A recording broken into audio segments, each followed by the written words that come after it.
Good afternoon.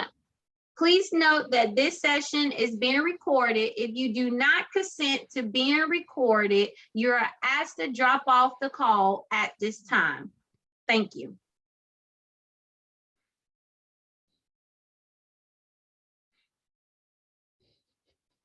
Okay, good afternoon and welcome.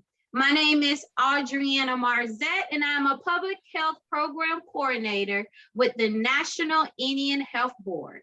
I will be moderating this session of the Emerging and Re-emerging Infectious Disease Peer Learning webinar series. We are all looking forward to hearing from our presenter, Dr. McMahon from ANTHC, Alaskan Native Tribal Health Consortium. Today's presentation will cover the history of hepatitis A virus epidemics in Alaska in the 1970s, the 1980s, and the early 1900s that resulted in thousands of cases of acute jaundice and a disruption of community activities and school attendance. The FDA pre-licensure trials conducted by Alaskan Native Tribal Health Consortium was successfully halted the last epidemic in the 1990s. Highlighting also today, Dr. McMahon will discuss how the hepatitis A vaccine has been used in American Indian and Alaskan Native communities for reducing the risk of hepatitis A in unvaccinated homeless persons. Now, before we start, let me review some housekeeping notes. Today's session is being recorded. If you do not consent to being recorded, you are asked to drop off the call at this time. The presenter's PowerPoint slides and recording will be made available to you following today's webinar. I will be sending out a email to everyone that registered to the event with the evaluation for today's webinar, as well as everyone that registered will receive the slides in today's recording. All participants have been muted. Please leave yourself on mute unless the presenter specifically asks you to unmute and engage. However, please speak up if you are having trouble hearing at any point during the presentation, and ask if something needs to be repeated. Please do not hesitate to let us know if you're having any audio issues. We encourage you to enter questions into the chat box throughout the webinar. Once you get to the Q&A portion of the webinar, you can either type your question in the box or you can unmute. We do ask that if you're not speaking during the QA, the question and answer portion, please remain on mute. If you have any technical questions, please direct message me, Adriana Marzette, so that I can assist in any way possible. And now I am happy to introduce our speaker for today, Dr. Brian Mcmahon. So Dr. McMahon is a clinical liver specialist and the director of ANTHC's Liver Disease and Hepatitis Program at the Alaskan Native Medical Center in Anchorage, Alaska. He is a guest researcher at the Arctic Investigations Program of the Centers for Disease Control in Anchorage, and an auxiliary professor at the University of Alaska Health Sciences Program, and a clinical professor of medicine at the University of Washington. He has directed the vaccination programs in Alaskan Natives that have reduced the rates of acute hepatitis A and B from the highest in the US to the lowest in the world. He has been active in research in viral hepatitis A, B, and C, and other liver diseases among Alaskan Natives and American Indians for over 35 years. So we truly are blessed to have Dr. McMahon here as a subject matter expert, as a friend, and as someone that has a passion with this to join us. And at this time, round of applause and a thank you. I now turn it over to Dr. McMahon. Thank you very much, Adriana. Can you all hear me okay? So as everyone said, I'm from Anchorage, Alaska, and I want to give my recognition to the lands here in Alaska that are owned by more than 50 tribal health organizations, and sharing that lands with them. And so I'm going to talk about hepatitis A in American Indians and Alaskan Native people today. And I get my, let's see if I can get my slide sets to work here. Whoops. Can't get my slides to, for some reason or other, to change. Did you hit the space bar and then enter? I hit space bar and then I tried enter both, and it was changing earlier, but for some reason it's not working now. And try your arrow. Your arrows to the right this time. There we go. Okay. Okay, so I don't have any conflicts. I want to acknowledge some slides and some help I got from the State of Alaska Department of Health and Human Services about rates of hepatitis A in all racial groups in Alaska, and from Dr. Noel Nelson at the Division of Viral Hepatitis at the CDC in Atlanta, who gave me information about rates in the United States. So I want to review the epidemiology of hepatitis A in United States and American Indians and Alaskan Natives, and the disparity that existed in the past. I want to highlight the programs that have been established in both American Indian and Alaska Native populations to eliminate the transmission of hepatitis A and reverse this previous disparity. And I want to discuss the recent surge in acute hepatitis A in the lower 48 states and discuss the long-term protection of hepatitis A vaccine. So hepatitis A is the Picornaviridae family. It's a small RNA virus, about 3/4 the size of HIV. It's a single serotype worldwide. There's 4 genotypes that infect humans and 3 other genotypes that infect simians. And there's no differences in the clinical outcomes depending on which genotype a person is infected by. So this virus, it can live outside the body for months. It's stable at a low pH. It can survive freezing for months. It's only inactivated by high temperatures, more than 85 degrees centigrade for 1 minute. It's inactivated by formalin and also chlorine, and chlorinated water kills the virus that enters the water supply, so our water is safe to drink. And it can be spread easily from cooked food that's contaminated after cooking by somebody who has hepatitis A. The incubation period is about a month. It ranges from a few weeks to a couple of months. The infectivity period, however, is about 2 weeks before the patient gets sick. There's no chronic infection from hepatitis A, unlike hepatitis B, C, and D. And there's no reinfection. Once you have hepatitis A and you recover, you're going to have protective antibodies for life, and you will never get this infection again.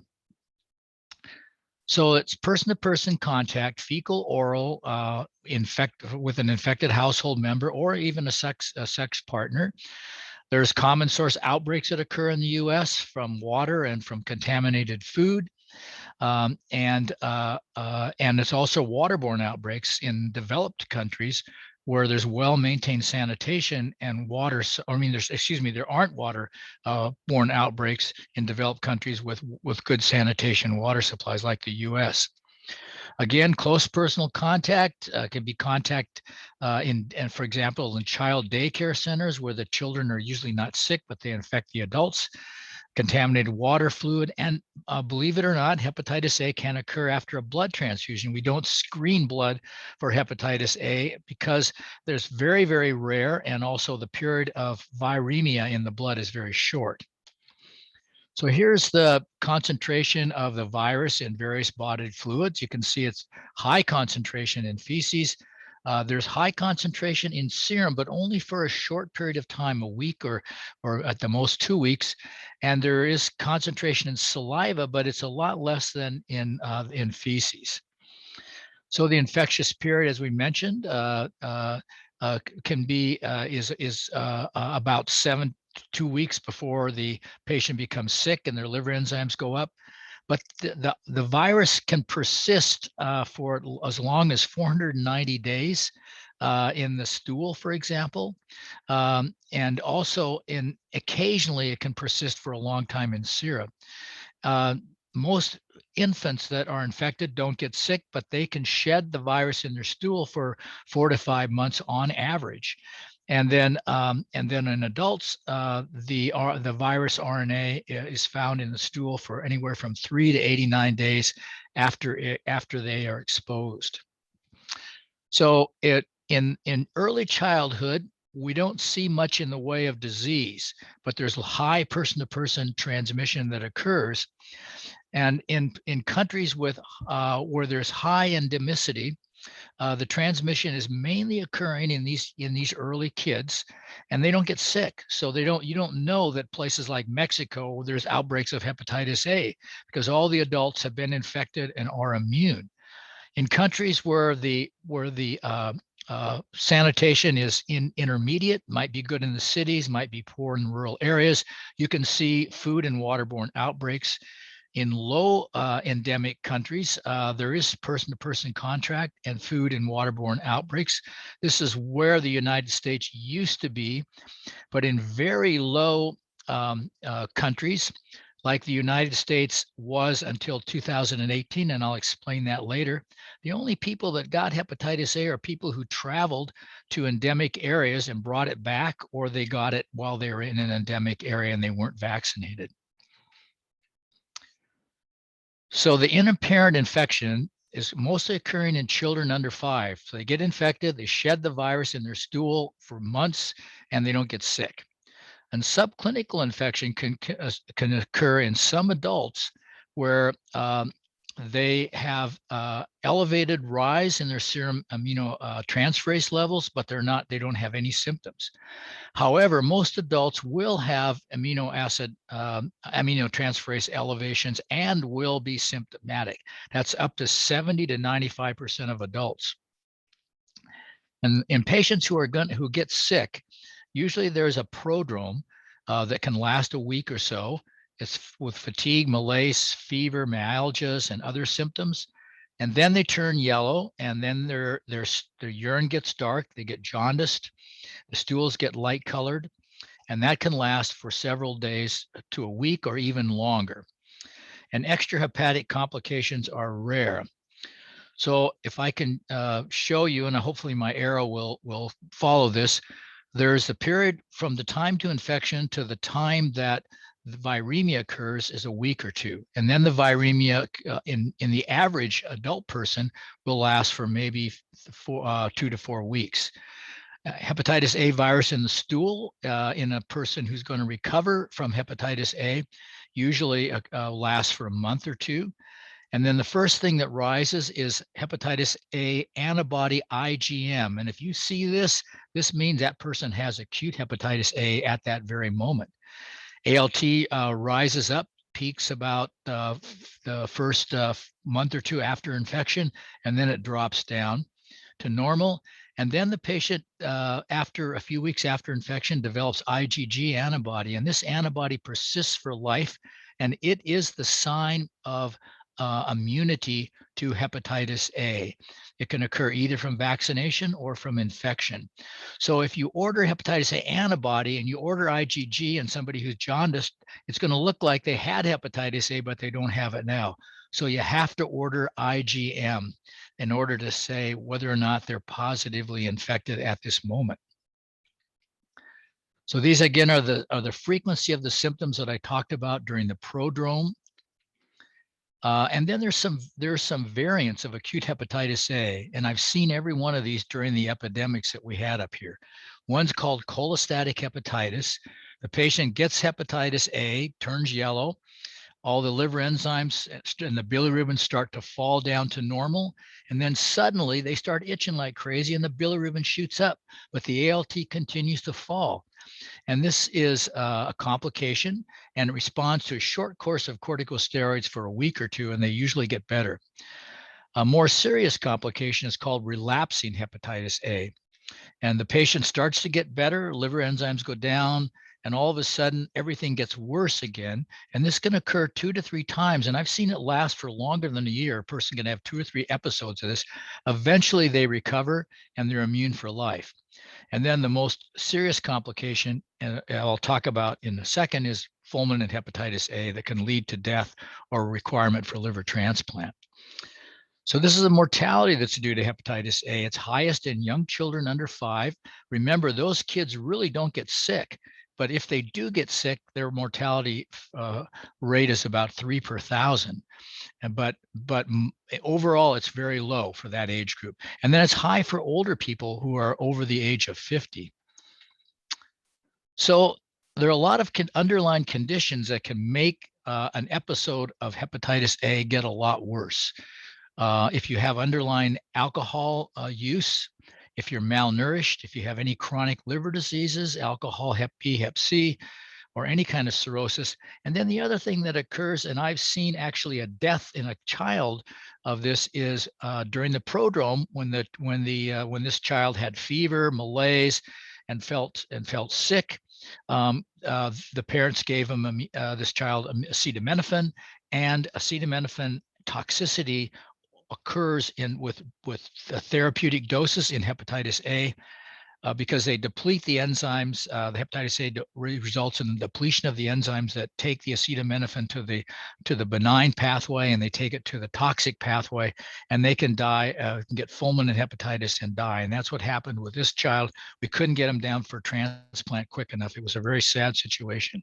So just remember, don't give hepatitis A to anyone with a fever during an outbreak of hepatitis A in the community. So we used to have these outbreaks in Alaska, and what we saw that was really serious was it was a huge impact on the community. Loss of work time, school abstinence, and then in the Alaska Native small communities, there was loss of subsistence activities so that folks couldn't stock their freezers or their smokers with subsistence food to keep them going through the year. Back in 1990, hepatitis A was quite common. There was no vaccine, and the countries that are in red had the highest prevalence of hepatitis A. And look at the U.S. We were in the low prevalence in general, but Alaska was in the highest prevalence, as well as South America, Greenland, Africa. And then fortunately in the US, we weren't in the highest prevalence, but we weren't in the very low prevalence either. Now, what's changed is in 2006, after the introduction of hepatitis A vaccine, you can see that the US, including the lower 48 states and Alaska, are now the very low infection rates of hepatitis A. While it's still pretty high in other parts of the world. And if people travel to those red parts of the world and yellow parts of the world, as travelers or workers, they could bring hepatitis, and they haven't been vaccinated, they can bring hepatitis A back to their community. So anybody who travels to these countries needs to have hepatitis A vaccine before they leave. So what happened was the vaccine was actually developed early in the 1990s, and the Lakota tribe, Sioux tribe, with support from the tribal elders, decided to do a vaccine trial in very young children who were 2 months of age, and they gave the hepatitis A vaccine. It's one of the ones we currently have now at 2, 4, and 6 months of age, and they measured maternal antibody. And they found that if the mother had hepatitis A and had maternal antibodies, that what happened is that these kids did not respond well at all. This is passive maternal antibody that they got from their mother. And as that goes away, you can see they didn't respond to the vaccine well at all if their mother was positive. If the mother was negative, they did respond, but they quickly lost antibody and it didn't persist very long. So it looks like that was not the time to give hepatitis A vaccine. So we did the phase 3 trial for FDA licensure, and we randomized children 3 to 6 years of age. We did both a native and we did children of employees. We had about 40% of them were employees' children who are not Alaska Native, and randomized them into 3 groups for hepatitis A vaccine. And this 3-dose schedule was the same, one of the same vaccines as licensed now, but now it's a 2-dose schedule with a higher amount of antigen. And what we found, and I'm going to go ahead to the next slide and come back to the slide, is we randomized them to the first dose and then a second dose a month later, third dose a month later, or 1, 2, and 6 months, or 1, 2, and 12 months. And what we found was that of those patients that got the dose at 0, 1, 2, we had a pretty good response, but it wasn't 100%, but it was 100% in the other 2 groups. And then we followed these groups for 25 years, and I'm going to show you the data later in this talk about how long this antibodies persist. So these are the 3 vaccines that are licensed in the US. The one on the bottom, Twinrex, is a combination of hepatitis A and B. Both of these vaccines are superior. There's no difference between them. You can choose whichever one you want. Licensed vaccine are highly immunogenic. 97 to 100% ages 2 to 18 will respond, and 100% will respond just to the first dose alone, and then 100% will respond to the second dose. So almost everybody's protected with just 1 dose of this vaccine. So these are the randomized trials for efficacy that were run for these 2 vaccines, and you can see that the efficacy trial, when they randomized kids, young children, and teenagers into placebo versus vaccine outside the United States. One was in New York in an outbreak in a Hasidic Jewish community. That was the VAQUA trial. And the Havrix trial was in Thailand. You can see the efficacy was pretty much close to 100%. So there's no serious side effects, just reactions from the shot. And the long-term evaluation showed absolutely no serious side effects or worrisome things that occurred. So what are the benefits of vaccine compared to what we used to use, which was immune globulin? Well, vaccine gives long-term protection, easy to administrate, and it's very readily available. Its cost is similar to immune globulin. It's really hard to get immune globulin. There's only 1 manufacturer in the US. Furthermore, immune globulin doesn't have as high of antibody levels as it used to have because people aren't getting hepatitis A anymore. So what about the follow-up for how long the vaccine persists? Well, we have conducted a trial in those kids who were vaccinated at 3 to 6 years of age. And remember, we randomized them to 012, 016, or 0112. And we found that at 25 years of age, those who got the vaccine at 012, only 60% of those had antibody levels above what we think is the protective level of 20. Whereas 90% of those randomized at 016 or 0112 had antibodies above that level. And the GMTs were significantly higher. And remember that we don't use this 3-dose schedule anymore. We now use a 2-dose schedule, which has a lot more antigen and about 25% more antigen. So I think we can show that the vaccine lasts in young children for at least 25 years. So then so this is basically just some data showing that at 22 years, the 3 groups, and that the group that got it 012 dropped off their antibody levels quicker. And I'm going to skip ahead here. These are just the GMTs. So well, the problem was when we finished our trial and the FDA licensed this vaccine for children, they licensed it for 2 years of age and older. Now, nobody gives any other vaccines at 2 years of age. So pediatricians and healthcare folks complained and said, hey, this isn't going to work.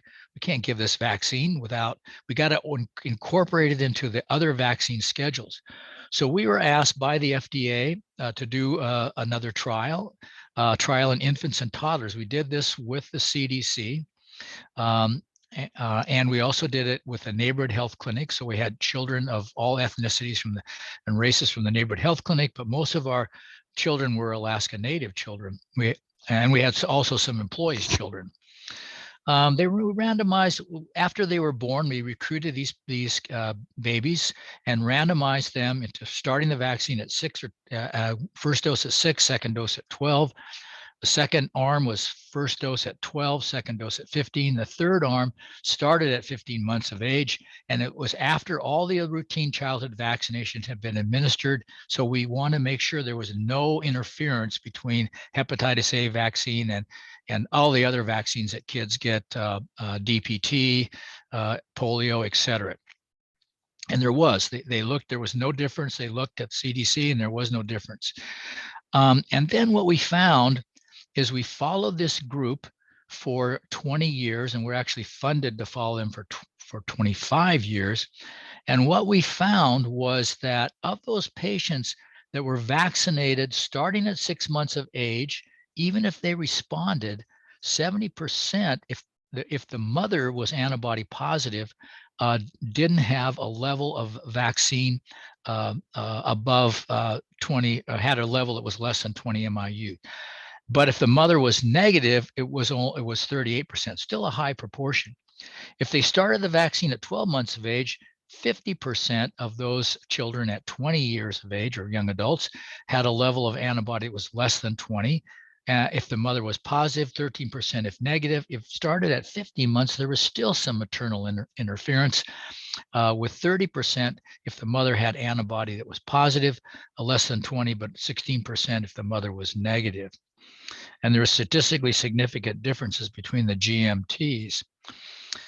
So this makes us wonder, do we need to show that these people that lost antibody still have protection? They can recognize this virus because the incubation period is long and they can mount an antibody response. We've shown that for hepatitis B all the way out to 35 years because it's also got a long incubation period, but we need to show this for hepatitis A.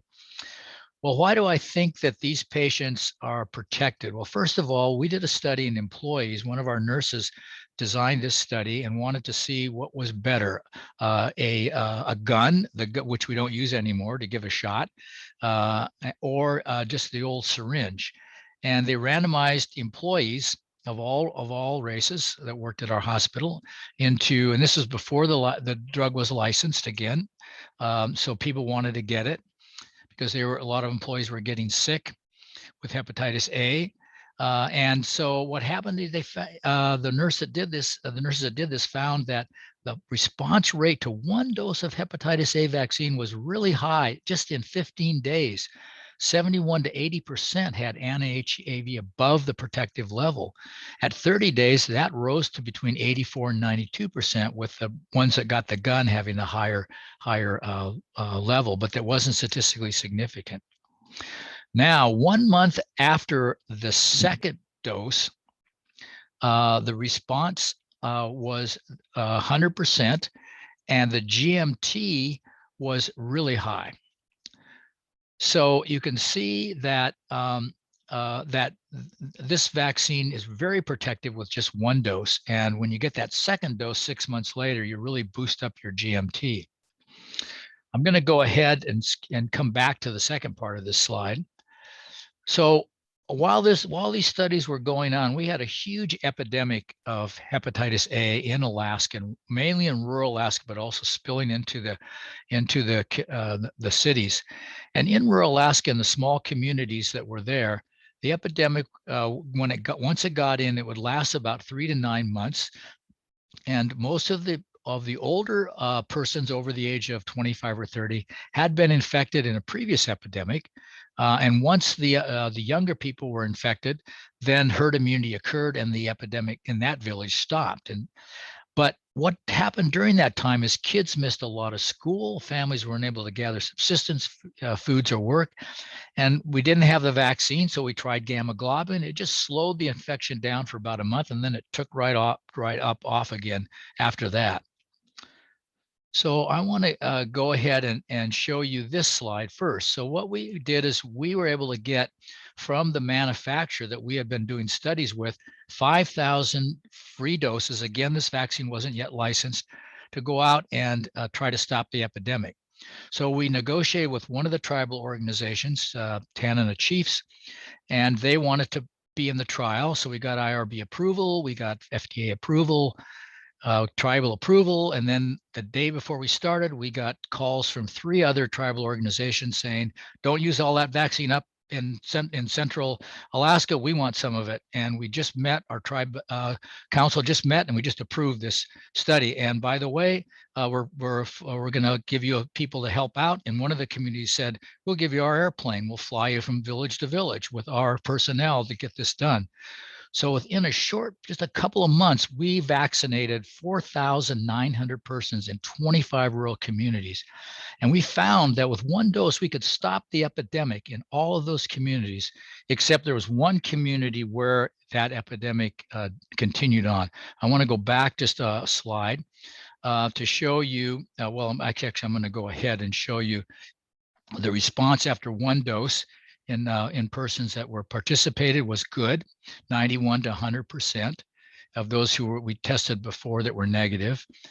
And so what happened was we were able to stop this epidemic. This is the one community. I apologize that the name is up of this community, but this is published in the journal. So you can look, you could find this anyway. We wouldn't in this day and age put the name of the community, but this community, which had about 3,000 or 4,000 people and had a lot of persons who were vaccine skeptics. They were non-Alaska Native persons. And they only got 50% people took this vaccine, a susceptible age group. And you can see the epidemic really dropped dramatically, but petered on for about a year after the vaccine campaign. I'm going to go back and show you now this. So what happened after licensure? We went back to these 25 communities, and at 21 to 30 months, 1 month later, we administered the second dose. And we found that of those people who were negative prior to dose number 1, some of them, about 16% of them, had the antibody level drop below 20. But when we gave them the booster dose, they shot up, just as if they were getting the second dose of the vaccine and they hadn't lost antibody. There wasn't any difference. And so it shows that the protection was still there, even though we couldn't measure the antibody in those persons. I'm going to go back here and just show you the data from this study. 30 days after dose number 1 in the outbreak study, you can see kids, young children, and adults had good antibody titers. And then when we boosted them 21 to 31 months later, they got a good booster dose response.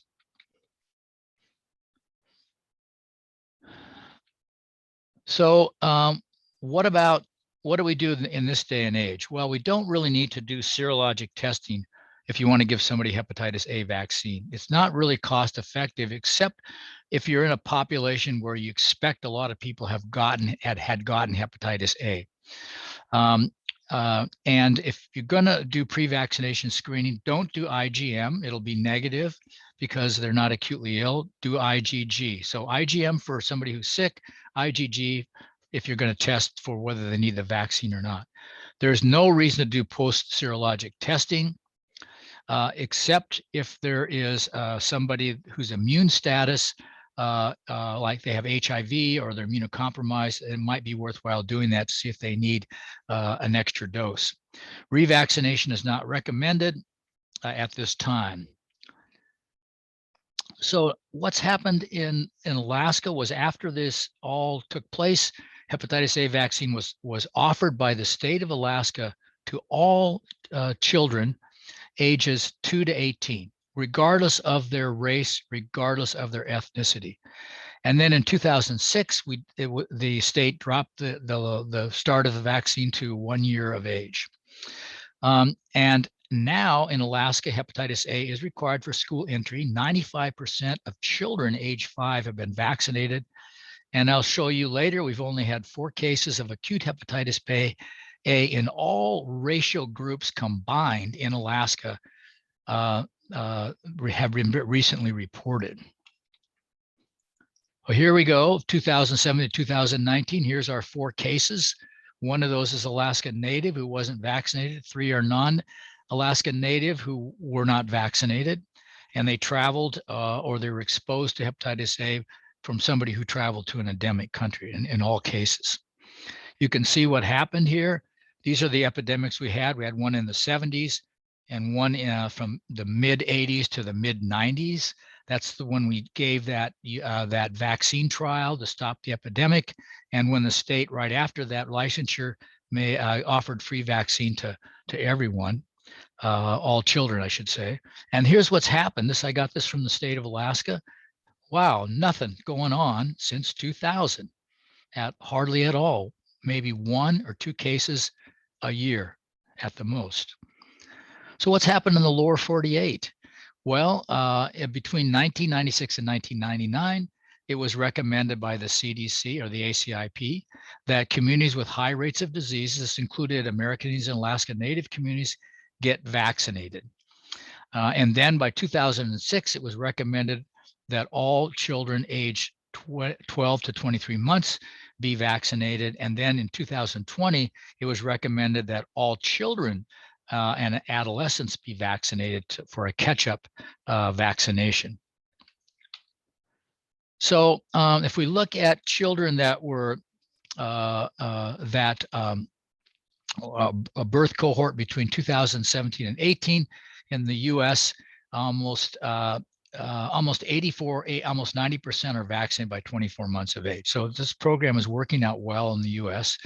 In adolescents, since 2020, when they made that expanded recommendation for older children to get vaccinated, it's over 80%, but it's not very good in adults. As you can see, it's quite low. And look at this, travelers have very little, very rarely get vaccinated, and persons with chronic liver disease aren't getting vaccinated. They really need to be vaccinated because if they get hepatitis A, they're going to get really a lot sicker. So you can see that the hepatitis A prevention mandates for children in daycare center and schools. I got this from the CDC in Atlanta. As of 2011, this is what the map looked like, where there were required green in daycare centers and schools and orange in daycare centers only, but now that's increased. A lot more states are recommending vaccination or requiring vaccination in those settings, but it's not 100% of the lower 48. Well, everything looked really good. Oh, look at this. You see the vaccine gets licensed, all of a sudden the rates of hepatitis A drop down to really, really low. Whoops, I didn't mean to do that, to 0.4 per 100,000. Wow, great job, everybody. What's happening in 2018? Suddenly it goes shooting up again, and to almost 10 times more than 10 times more than it was down here with this arrow in the mid 2010 area. What happened? Outbreaks of hepatitis A in homeless people around the lower 48. The number of cases shot up, you can see, through 2019. These are again slides from the CDC that I got from Noel Nelson. And who's being affected by this? The group that's being the most affected are white non-Hispanic people, followed by African American folks. And then American Indians, Alaska Natives are down here, and then other populations are down here, Hispanic and others. So it is affecting all populations in the lower 48, but the disparity is between Caucasian folks, African American folks, and the other groups. So this is the homeless folks that are getting these outbreaks of hepatitis A, and they're also spreading them to other people who aren't homeless. So you can see these outbreaks are occurring, that have occurred, are occurring in the states. The bluest states like Florida, and I think this must be Virginia, I'm not sure, Ohio rather, maybe, are really high, very high. Whereas these states that are in gray and look at where most of these states are, where a lot of American Indian populations live, are very, very low, because vaccination has been much better in those communities. This is also a map just showing where the rates are the lowest. Alaska, California, here's the states. Rates are going up. The rates are the highest in Florida. Looks like Indiana, Kentucky, New Hampshire, Ohio, etc. So you get an idea. You can look and see where you're at and see what the rates are in your state. And then what you need to be done is to get more people vaccinated. In Alaska, we've had no increase in cases. And what we see in Alaska cases between 2008 and 2020, a total of about little more, around 30 cases all those years, those 12 years. And they're mostly occurring in older adults who have not been vaccinated and traveled somewhere. So in conclusion, hepatitis A infection rates have dropped dramatically in American Indian Alaska Native people. However, recent outbreaks since 2018 have increased the rate of acute HAV in AI populations, but this rate is still lower than in Caucasians and African Americans. And Alaskan people of all races and ethnicities have not been infected by these outbreaks due to the earlier implementation of universal childhood vaccination and the higher rates of vaccination in Alaska Native adults. We offer it to every adult. And hepatitis A protection lasts for at least 25 years and could last for a lifetime. And universal vaccination, all adults should be considered to prevent future outbreaks, especially in those states where outbreaks are occurring. So thank you very much. And I've got plenty of time to answer questions here for any of those who want to put them in the chat box or unmute, and I'd be happy to answer any of your questions.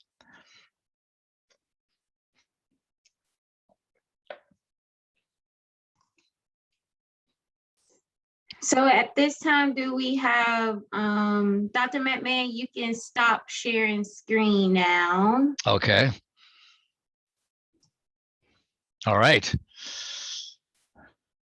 And do we have any questions? So I have one. So while people are just thinking, and you may have mentioned this and I may have heard it wrong, but I heard you say during the presentation, once you have one dose of the hepatitis A, you kind of have like that coverage, so you never had to get vaccinated again. My question is it possible to have a case of a reinfection after course of treatment if they come in contact with someone else that is like absolutely have hepatitis A? Yeah, the persons that would be the most susceptible to that would be immunosuppressed persons who didn't respond to the vaccine. So that's why it's recommended that you don't need to check response rate in immunocompetent persons, but in immunosuppressed persons, you should check after the second dose. But it hasn't been reported it's been rare that it's been reported, and we think that it probably doesn't occur in people who are immune competent persons.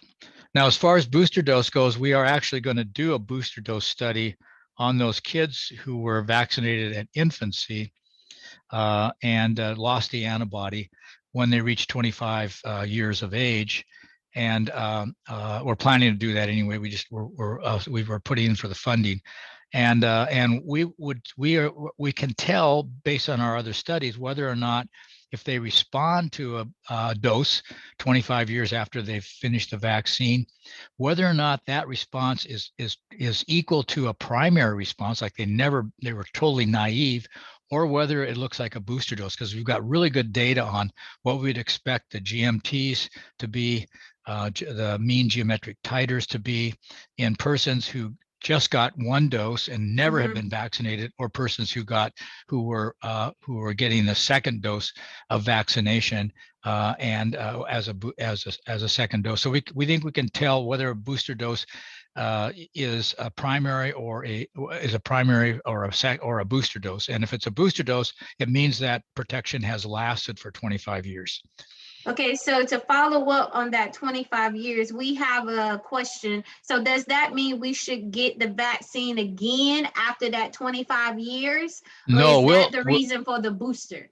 No, the booster is only for a study. We'll tell you whether or not you'll need it when we finish that study.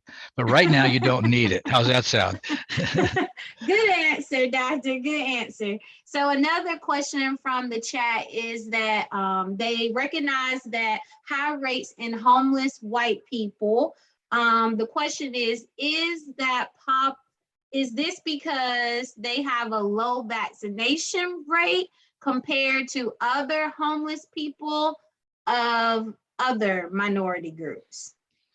That probably is the case. You know, a lot of, first of all, nobody is paying for hepatitis A vaccine in adults unless you go to your provider and say, I'm traveling to Mexico, and then your insurance will usually cover it and Medicaid would cover it. But otherwise, they won't cover it in adults. So a lot of people aren't getting it for that reason. Medicaid isn't giving it to adults unless there's an outbreak, or Medicare. So there are less of them vaccinated. And I think a fair American Indians and Alaska Natives and many of the tribal organizations offer the vaccine to adults, and so therefore they're gonna be they're more protected. And furthermore, vaccination of young children occurred earlier in American Indian Alaska Native populations. So as they grew up and an epidemic occurred, they were protected from getting it, whereas Caucasian children who weren't offered this vaccine until they were you know, until much after the year 2000 were not protected, and they may have been infected for that reason. Okay. And so you have another question in the chat box. Did you experience any kind of pushback when adding the Hep A vaccine to the list of school required vaccines? Well, remember this was a statewide requirement, not for Alaska Native people, but for all races in the state. And it turned out that there's about 5% of people that, you know, that didn't want to have their kids vaccinated, and they figured a way to opt out, or they homeschooled their kids. But in general, I don't think there was any fear of this vaccine that you see, like what we've seen with COVID vaccine, you know, first person saying, well, I don't trust this vaccine. So we haven't really seen that very often. There are people, as you all know, that don't want any vaccines for their kids or themselves. And those people are certainly going to try to opt out. And then I have, so someone I think she meant to send it to everyone, but she sent it to me. Can you provide, I may have missed this, can you provide some information about what you know about the transmission of hepatitis A from mother to child? Well, it turns out that would be a very rare occurrence. The reason being is that the virus does not cross, we don't think it crosses the placenta.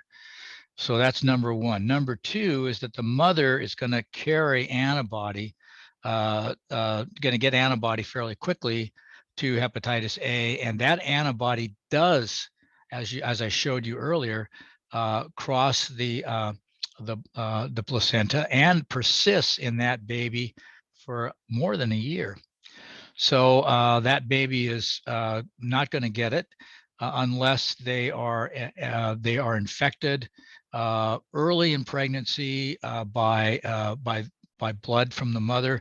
But we haven't have any evidence that results in miscarriage more frequently, or children born with a liver disease. So I think that there's not that risk. I think the biggest risk is if the mother gets hepatitis A in pregnancy and gets really ill and her health is affected, or maybe she gets fulminant hepatitis A and doesn't survive, then of course the baby wouldn't survive.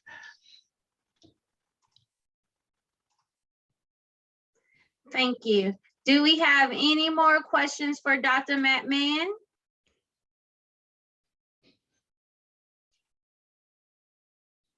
If not, I would like for everyone to use your emojis and show Dr. McMahon some love. Let's send him some hearts, some hand claps. We are truly appreciative. You see all of those emojis, those reactions? Oh, I do. Thank you. Thank that you. is for you. That's great. So right in time for Valentine's Day. So thank you so much, Dr. McMahon, for joining us. To the attendees, thank you so much for attending this session of the Emerging and Re-emerging Infectious Disease Peer Learning Webinar Series. I, for one, Dr. McMahon, I don't even have to look at the evaluation. I just want to thank you for how you broke a lot of that information down, how you went into detail, how you made it relatable. I just really appreciate that. And I'm very encouraged to see that so many of you share NIHB's concern about the urgent public health problem of hepatitis A in our communities. And so again, I just thank you so much. I ask that you complete the session evaluation so that I can share that with Dr. McMahon so that he knows the 35 years of experience that he has, it is still being used in his wisdom, and we appreciate all of those gems. So again, you can read your praise in the chat box. They loved you. I love you. I appreciate you. So moving forward, updates that we have, just be on the lookout. NIHB is currently recruiting pilot sites to test the revised public health and Indian country capacity scan tool. PCICCS, that's what that's abbreviated for, is scheduled to launch in March of this year. The purpose of it is to assess the capacity of tribal health and tribal public health organizations for delivering public health services. If you are interested, please contact Nina Martin, Program Manager at nmartin@nihb.org or 202-548-7299 with any questions. Also, NIHB is excited to highlight the important public health work happening in Indian country during the National Tribal Public Health Summit on May 10th through the 12th of this year. Please consider submitting a proposal in one of the 5 summit topic areas: COVID-19 and vaccines, tribal public health infrastructure, climate change and environmental health, health promotion and disease prevention, and mental and behavioral health. You may go to our website to submit an abstract. Our next emerging and re-emerging infectious disease peer learning webinar will be March 9th, 2022 at 4 p.m. The topic is creating COVID-19 hotel isolation and a quarantine program. This presentation will be presented by Gallup Service Unit. So again, at this time, if you would absolutely have nothing else to say, Dr. McMahon, I am just in awe of how well you did. To the audience, I am just so heartfelt at the level of participation and attendance. And at this time, Dr. McMahon, I will let you close us out. And if you did not catch those announcements, do not worry. Dree will include them with the recap, with the presentation slides, and the recording. So if you missed anything that I said, please note it would be on the evaluation email that I'm going to send out tomorrow. So with nothing else to do, I see nothing else in the chat box. No more questions, just all praise for you. Dr. McMahon, close us out at 4:56. Well, thank you very much, Adriana. You've been wonderful, and you've made this really easy for me, helping me get the slides together and get them to you, and you did a fantastic job of emceeing this. And I just wanted to tell people that, please feel free to share my slide set. And if anybody has any questions, Adriana has my email. Go ahead and email me at bmcmahon@anthc.org, and I'll be happy to answer any of your questions. Thank you very much for having me. I really enjoyed sharing this presentation with everybody. And that concludes today's session. Thank you. Be blessed. Drink your water. Get outside and walk around and have an awesome day. Bye-bye.